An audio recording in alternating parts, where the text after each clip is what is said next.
Thank you, Mr. Speaker. Mr. Speaker, having listened to the minister who just concluded his presentation, and in his embryonic um, remarks, Mr. Speaker, his quote that he quoted was intended to insult the honorable member before him. I too, sir, am reminded of a quote from the famous Greek playwright Aristophanes, who said, and I quote, ignorance can be cured, but stupidity is forever. Mr. Speaker, as I stand to join this debate and lend my voice to Budget 2023, permit me to express my gratitude to the hard-working public servants at the Ministry of Finance and the Honorable Member, Dr. Singh, for the budget he has presented. A budget, Mr. Speaker, that promises to play a pivotal role in where our country will go and how our people will benefit from the utilization of the nation's resources, which is yet to be proven. Dr. Singh, the honorable member, your hard-working staff at the ministry have given services above and beyond, and they are yet to be rewarded with an increase from this very said budget. Where is the gratitude? Mr. Speaker, Budget 2023, which has guaranteed and garnered from this side of the House the most appropriate adjectives to describe it in its truest sense, in its realness, the honest views of the majority of the people in this country. Mr. Speaker, taking the opportunity as I so have, I too, Mr. Speaker, would accurately like to give my description, of which this budget, I believe, is an unadulterated extortion of the people's money. This budget does not reflect the will and the desires of the small man, the majority of the people who eagerly, hopefully, and optimistic about getting more from this budget, which has epitomized the term the paradox of plenty. The paradox of plenty, Mr. Speaker. Sir, whenever one reads a budget or listens to the presentation, no matter how long it is, the small man is only concerned with what is in it for him. The pensioners want to know what you have given them. And I say, Mr. Speaker, without successful contradiction, that the paltry sum of $5,000 was not pleasing to this demographic of the population, especially those, Mr. Speaker, who are taking care of their grandchildren. They are immensely disappointed, Mr. Speaker. Parents who will benefit from the Because We Care cash grant of $10,000 more. We are thankful, Mr. Speaker, thankful for this increase, and we welcome it. But equally so, Mr. Speaker, we believe that this increase, Madam Minister of Education, should be complemented with the reintroduction of the 5Bs initiative. Mr. McCoy, the honorable member, tried to trivialize the importance of this program, which played, Mr. Speaker, an important role in providing free transportation and hot meals to countless of parents and students who benefited from this initiative, Mr. Speaker. I seriously hope that the Honorable Minister of Education will give some serious consideration to this sensible proposition and add it to her ministry's program. Mr. Speaker, what is one of the most disappointing group of people is our hard-working public servants who expected from this budget to say what they will be getting, to help cushion them from the challenges posed by high cost of living. They continue to wait in anguish, and it is most unfair to the hard-working people who contribute to the nation's coffers and keeps the engine of government running. The Honorable Minister of Finance, I beseech you, sir, to provide our public servants with the answers they seek. Mr. Speaker, the theme of any budget is of utmost importance, for it gives insights of what is to come, and it lays the foundation on which that vision will be realized. But sir, this budget's theme, improving lives today, building prosperity tomorrow, is an oxymoron in many respects, to its contents presented, and in some instances, very misleading, Mr. Speaker, with its inaccuracies and misrepresentation of the facts, of which I will highlight in a moment's time. Mr. Speaker, it would be remiss of me not to highlight what I believe was the most impressive about Budget 2023, which was the minister's stamina to stand and present for over 6 hours. 6 hours, Mr. Speaker, without a bathroom break. Sir, I must confess. Just let me correct you, 5 hours and 20 minutes officially.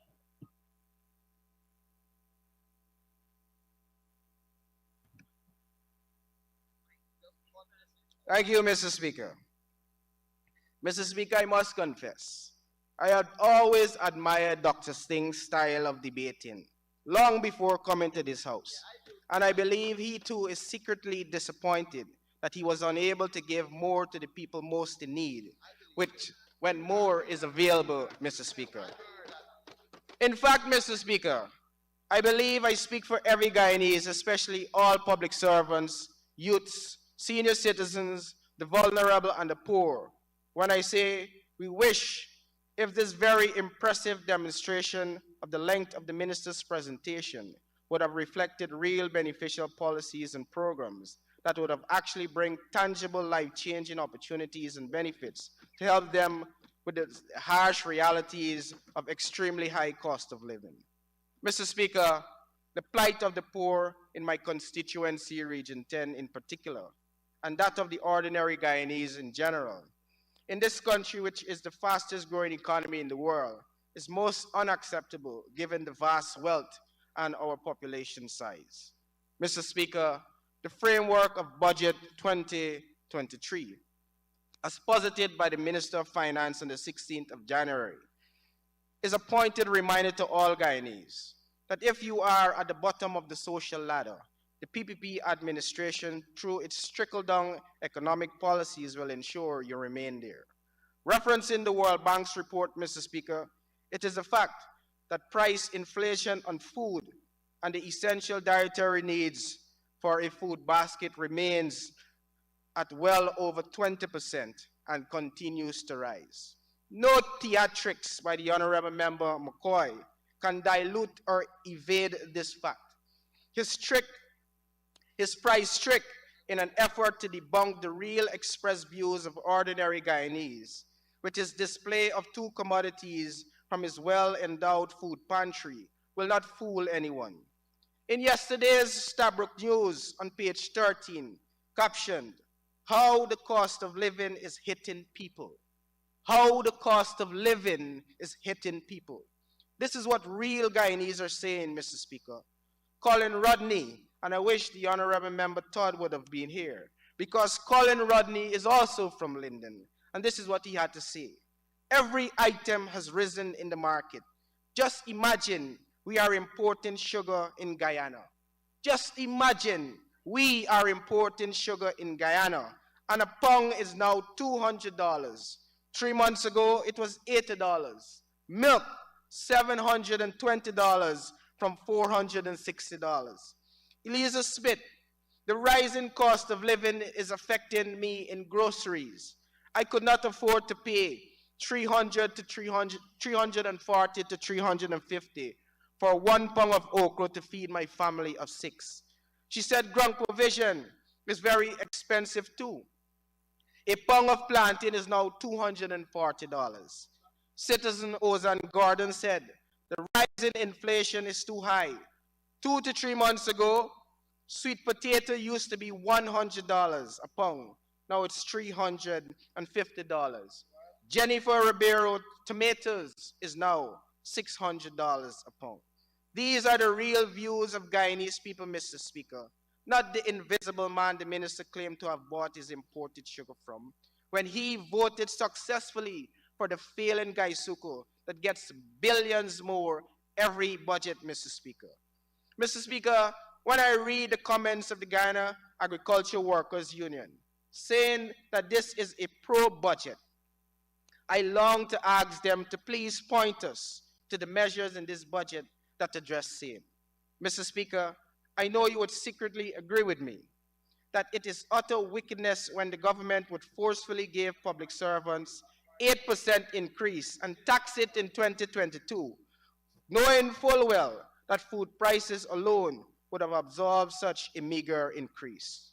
Mr. Speaker, it is visible for all to see that this budget has heavily endowed the Ministry of Public Works with a very big chunk of budget 2023. Sir, I am forced to admit that the road to development is the building of roads, bridges, and roadways and proper infrastructure, Mr. Speaker. But, Mr. Speaker, this budget, sir, remains of genuine concern for me, for the majority of my colleagues in this House, and all Guyanese living on the coast, which is way below sea level, Mr. Speaker. And no serious consideration is being put to the protection of our sea defenses. Equally, sir, the poor quality of works being executed on our roads, drains, and bridges. Coupled with that, Mr. Speaker, the inadequate skill set at the ministry and at some contracting firms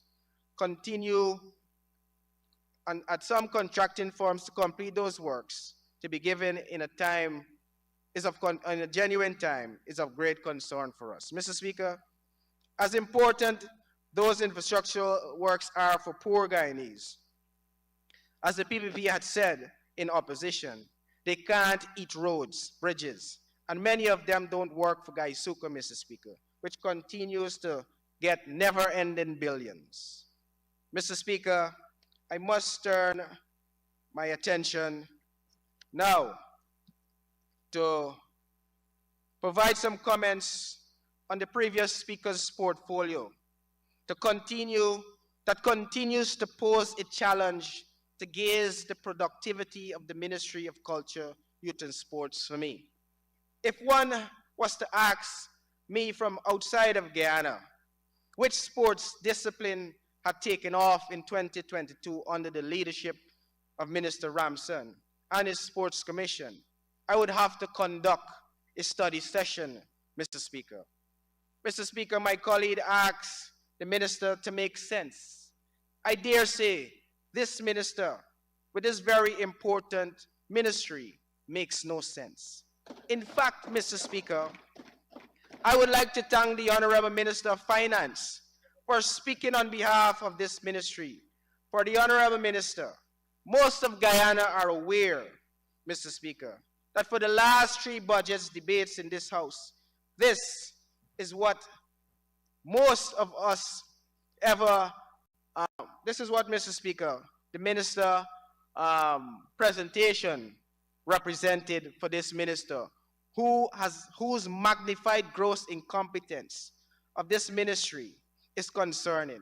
This minister, Mr. Speaker, is more concerned about Facebook's like at his ministry's page.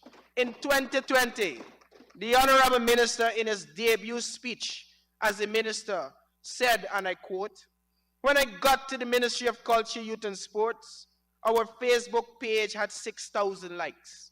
Within 1 month, 10,000 likes." In his 2021 budget presentation, again, the Honorable Minister informed this August House, Mr. Speaker, and I quote, "Imagine the Ministry of Culture, Youth and Sports, when I got there, had 6,000 likes on its Facebook page. Today, it has over 22,000 likes and 20,000 followers on Facebook." Mr. Speaker, what a remarkable accomplishment. Well done, Minister. Mr. Speaker, in thanking the Minister of Finance for ably assisting his colleague, I must inform him that some of the information provided were misleading, grossly inaccurate, and I am confident, Mr. Speaker, that the Honorable Minister wasn't academically or intellectually dishonest. Mr. Speaker, I don't believe that the Honorable Minister would intentionally provide this House with inaccurate information. But, sir, I must inform him, the Honorable Minister, at page 60 of his budget speech, where he was misled to believe that those 2 synthetic at Region 6 and 10 were completed. They are far from that reality, Mr. Speaker. The track at Linden, however, was blessed with being fenced twice. So it has two fences, less than 5 feet apart. Less than 5 feet apart, Mr. Speaker.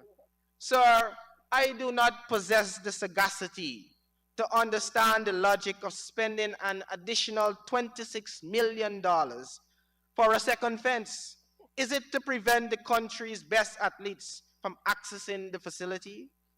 Sir, it is important to note that despite all of the challenges of having to access the Bayrock facility where the track is being built, did not hinder our region's prolific athletes from winning the 6 consecutive national cycling, swimming, and track and field championships.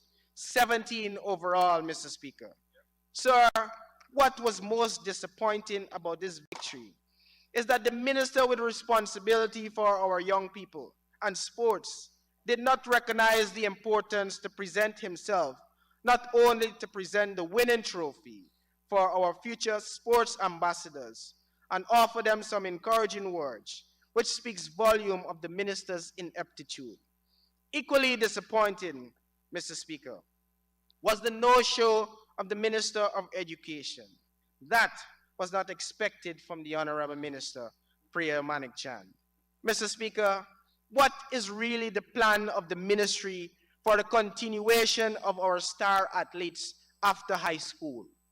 Is there a plan to have the University of Guyana have a real sports program to facilitate the continuation of our nation's sports pursuits? Sir, I believe we have the best of opportunities here and now to utilize one of the most dynamic and phenomenal Vice Chancellor the University of Guyana now has. Dr. Paloma Mohammed is a woman who thinks outside the box. I believe she is a revolutionary. And more importantly, Mr. Speaker, I believe the ministers of education and culture, youth, and sport should engage the Vice Chancellor to bring this much needed component into reality at the University of Ghana to offer scholarship opportunities to our athletes to continue their education and craft. Additionally, Mr. Speaker, I believe the time is right for Linden to be given an arm of the University of Guyana, similar to that attained in Region 6. Sir, as I would have indicated to the President on his visit to Linden, our athletes need more than a completed track and an upgraded grounds. Our athletes need those facilities, Mr. Speaker, to be furnished with gyms and athletic training equipment, different sports gears for the respective disciplines, trained coaches, exchange programs, and scholarships for our gifted athletes, which he accepted is most needed, and I presume he was in full agreement. Mr. Speaker, I am happy with the increased allocation for sports, but I must confess, I do have some legitimate concerns of seeing the benefits of all those monies. Mr. Speaker, the reality is none of the sports discipline in this country have improved despite having all of those resources. None of the sports discipline is in January 2023 are at the levels of 2019 rather, Mr. Speaker. Mr. Speaker, the distinct failure of the minister with responsibility for this sector has compelled none other than the head of state himself on the 27th of October 2022 to publicly apologize to the nation's athletes for the lack of support they receive. This is the president, Mr. Speaker, saying that he apologized to the nation's athletes for the lack of support they received. Mr. Speaker, he assured athletes that under his watch, Mr. Speaker, their sacrifices and challenges of the past will not be their future. Sir, this statement by the head of state is testament to the confirmed failure of the minister to execute his mandate on behalf of the president as his Honorable member, I have no problem with you quoting what the president says, but now attributing that to failure of the minister's imputation. You need to withdraw that. Thank you, Mr. Speaker. Mr. Speaker, by by the president, by virtue of his own words, has expressed his no confidence in his minister, who is clueless of. Absolutely not. You're trying hard to say the same thing. Please withdraw that one. You've been going great so far. You've covered so much of ground in such a short time. You're going great. Don't spoil it. Mr. Speaker, in heeding to your advice, one would be directed to say, based on the president's comments, Mr. Speaker, it can be inferred that the president himself has expressed no confidence in his minister. Okay, you're insisting that you want to use that, right? You can. There is an issue with respect to standing orders and using the president's name to influence the debate. You're now trying to use that to say the president has no confidence in the minister, and I don't think that's what he said. Okay, And Mr. so Speaker. please strike all of those, and I'm striking them right now from the records, and don't go back down that road. I'm so guided, Mr. Speaker, and I wish that I would be less. I wish I could continue uninterrupted with your guidance, of course, Mr. Speaker. Mr. Speaker, Mr. Speaker, the development of culture, youth, and sport, despite being given sufficient resources, Mr. Speaker, has not garnered any significant difference under the leadership of this minister. Mr. Speaker, those words uttered by the head of state, I believe, Mr. Speaker, is one in which, Mr. Speaker, that any self-respecting person having heard those words from their boss would have done the honorable and dignified thing, Mr. Speaker, and resigned. Sir, it is a mark of mature intelligence, Mr. Speaker, when one can not only read between the lines, when one can read not what only is. Mr. Speaker, it is a mark of mature intelligence when one can read not only what is on the lines, but between the lines. The president, in an effort, Mr. Speaker, to save and salvage the undeniable failure of the ministry. You have to now totally withdraw that, because now you're using, I think, intentionally to deal with influencing the procedure in the parliament. And the standing order is quite clear. Quoting what the Mr. president Speaker, said is. Withdrawn, Mr. Speaker. And I'm not taking away your time. I've stopped the clock. Thank you, Mr. Speaker. Go ahead, honorable member. Mr. Speaker, in efforts to save and salvage the undeniable failure of the ministry, many efforts, Mr. Speaker, were taken charge by the superior head of this minister to take charge himself with regards to leading the country's two most prolific sports, cricket and football, in 2022, with the concepts Cricket Carnival and the President's Cup. But is that enough, Mr. Speaker? Is that what is needed to develop sports in Guyana? Certainly not, Mr. Speaker. Mr. Speaker, the $4.3 billion allocation, which is a significant increase of $1.1 billion, will essentially focus, I am told, on construction of multi-purpose sporting facilities and ensuring there is much needed infrastructure. But Mr. Speaker, the development of sports requires much more than infrastructural development. That is most welcome. The ministry had $3 billion last year for sports, a reflection of $7.5 billion in 2 years. and 9 billion will happen this year, Mr. Speaker. The needed question to be answered, Mr. Speaker, where is the evidence of all those resources? What significant impact was made from the utilization of those resources? Who really benefited, Mr. Speaker? Mr. Speaker, did the Everest Cricket Ground had any benefit from the monies that were exploited? I don't expect you to answer, Mr. Speaker. But, Mr. Speaker, I was told that the minister loves cricket. He's an ardent fan of the sport. Mr. Speaker, with all this love for this sport, how many regions was furnished with cricket pitches to promote this sport by the minister who claimed to love cricket?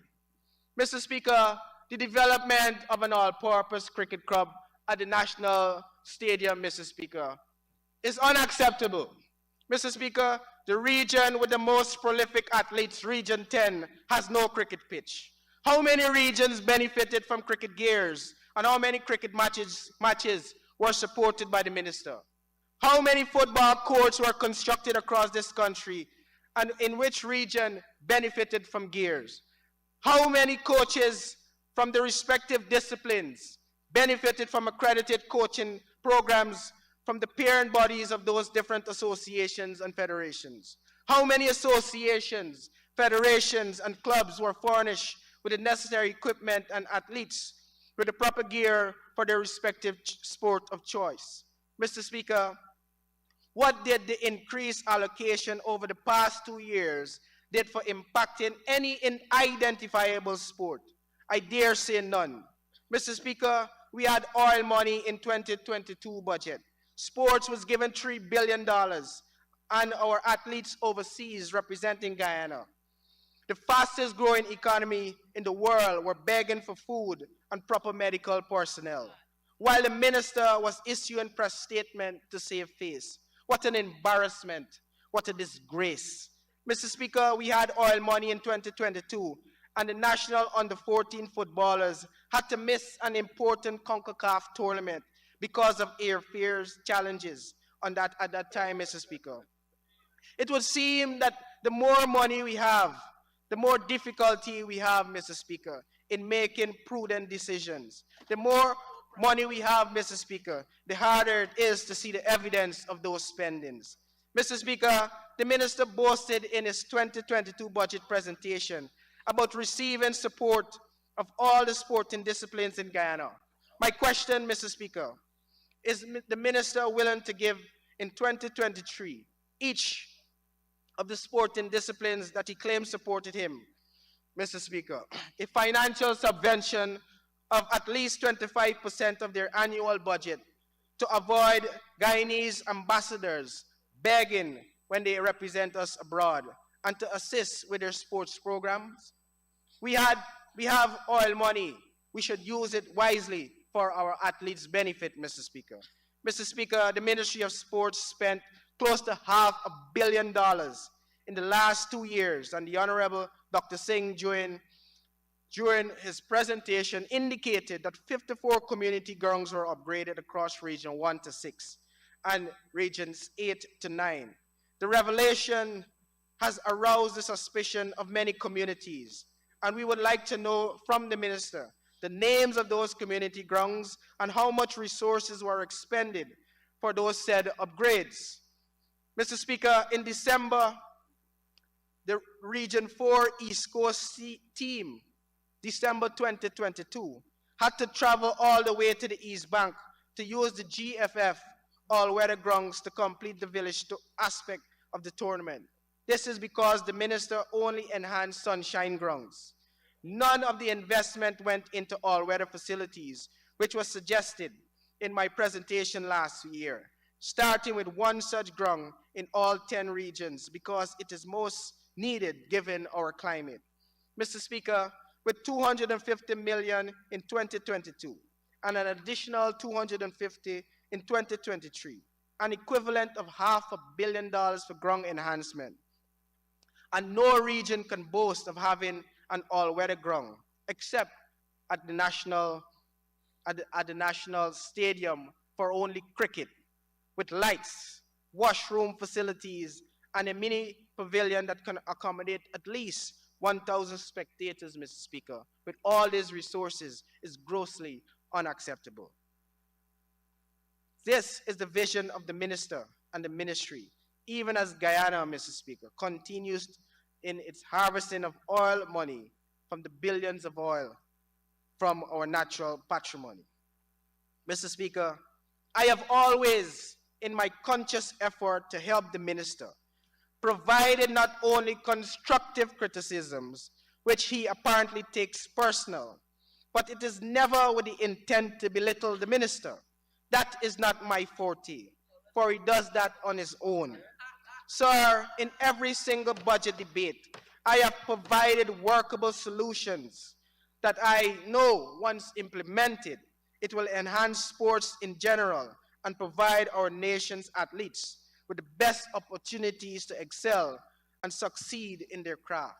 Mr. Speaker, sports has to play a more defining role in carving our national identity. It requires a strategic time-bound developmental plan, a plan, Mr. Speaker, that requires a deliberate, tailored, and focused approach in identifying out of the 40 Olympic disciplines, 10 or 15 disciplines that provides us with the greatest of opportunities of winning Olympic medals, focusing on those identified disciplines as a national priority with a time frame as advised in my 2021 budget presentation should be taken seriously. At this time, a serious extension is needed. Comrade Speaker, I move that the honourable member be given 5 minutes to conclude his presentation. Thank you very much, Honorable Member, please. Thank you for your gracious extension, Mr. Speaker. Mr. Speaker, if the minister and his uninspiring and visionary gang of the ministry continues in this deadbeat posture, His Excellency's desire for Guyana to advance to the 2026 World Cup would be nothing, Mr. Speaker, but a fleeting illusion. Culture. Mr. Speaker, the Minister of Finance in his speech adumbrated that it is important that the moment be seized to harness and fortify our rich cultural diversity.